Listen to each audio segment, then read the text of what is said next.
Okay, bismillah. Kita dah tahu candle engulfing, candle harami. Next, doji. Okay, doji tu apa? Market ragu-ragu ataupun indecision. Doji berlaku bila open close sama, body kecil hampir tak ada tail atas bawah. Maksud buyer seller seimbang, tak ada siapa benar, bukan signal. Tanda market sedang fikir. Okay, kita tengok dulu doji. Dia kata body open dan close hampir sama body kecil kan. Okay, kita cari doji. Ada tak doji? Okay, kat sini macam ada duduk. Sekejap, kita padam dulu. Doji maksudnya market ragu-ragu, indecision, buyer seller seimbang kan. Okay, kat sini 1 2 3. So ada macam tanda tambah kat tu kan. Open dan close sama. Dia berperang. Lepas tu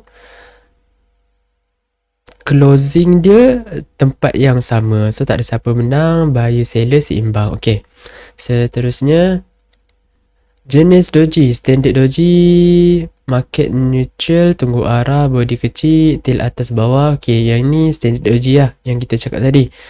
Long legged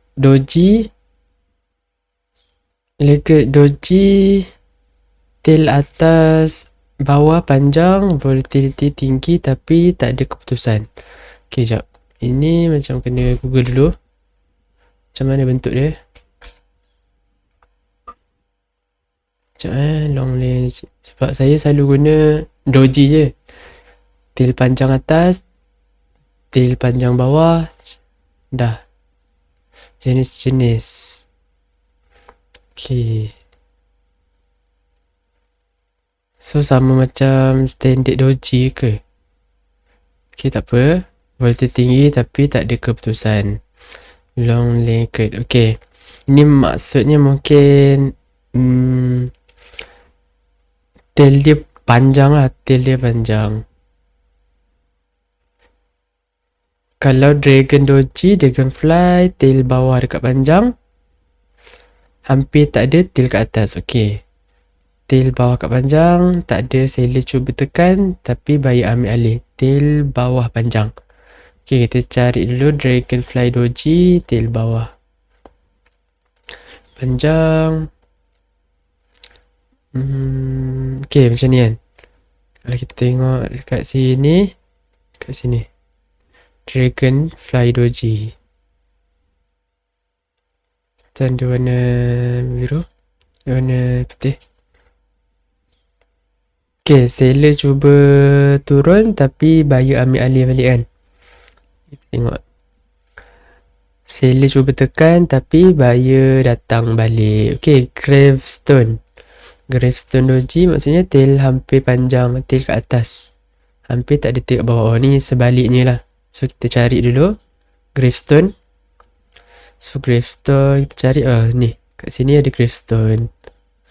So bila tail panjang kat atas, ni kita tanda dulu. Ni dragonfly. Ini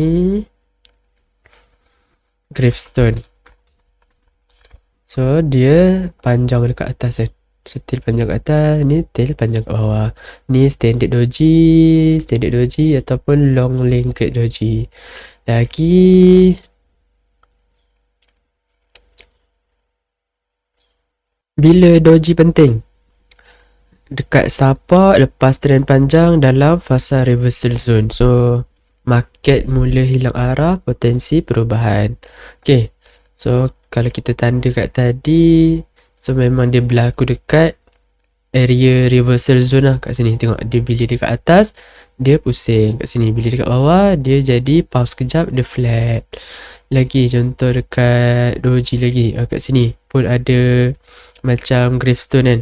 Bila dia dekat atas dia jatuh. Kat sini pun ada dragonfly, tail bawah panjang, dia naik. Support oleh doji pun dia reversal dekat area reversal zone. So dia dekat support ataupun dekat resistance. Okay, bila tak penting dekat tengah chart, market sideways, tak ada konteks yang jelas, hanya noise. So macam doji banyak-banyak tadi kan, yang kita nampak tadi. Okay, kat sini kan macam banyak tail kan kat sini. Kat sini macam banyak tail. So bila market tengah jalan, dia bukan tanda reversal tapi hanya noise. Okay, dan last sekali, trader baru doji tunggu signal masuk. Trader matang tunggu market buat keputusan dulu.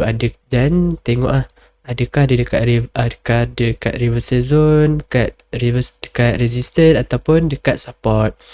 Kesimpulan, doji market ragu-ragu, indecision, body kecil, tak ada domination, tail, pergerakan tanpa hasil, konteks menentukan nilai.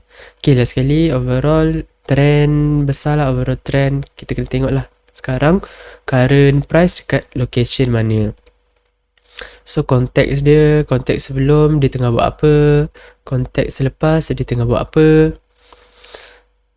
Okay, lepas tu trader kena cari lagi contoh-contoh doji. Kita replay balik sebelum-sebelum ni. Contoh kat sini. Okay, kat sini ada lagi tail panjang, dia turun bila dekat resistance. Tapi bila dekat dia tengah jalan, nampak ada doji. Kat mana lagi? Kat sini pun long lower tail, dia tak reverse terus, dia hanya noise. Cari lagi. Okay, ini apa, gravestone ke, dragonfly ke apa. Tapi macam saya tengok just tail je lah. So saya tak berapa into the name sangat. Jenis-jenis dia saya hanya tahu yang penting tail panjang dia dekat mana, atau adakah dia tail panjang kat atas ataupun kat bawah. Saya sebut bagai long upper tail, long lower tail, macam tu je lah doji, macam tu je. Okay, tapi tak apa, untuk permulaan kita kena tahu dulu jenis-jenis macam mana, pergerakan dia macam mana. Lama-lama InsyaAllah kita dah power, dah practice mata, dah tahu candle ni condition sekarang macam mana. Okay, lepas tu baru trader boleh ikut dengan trading style masing-masing. Wallahualam.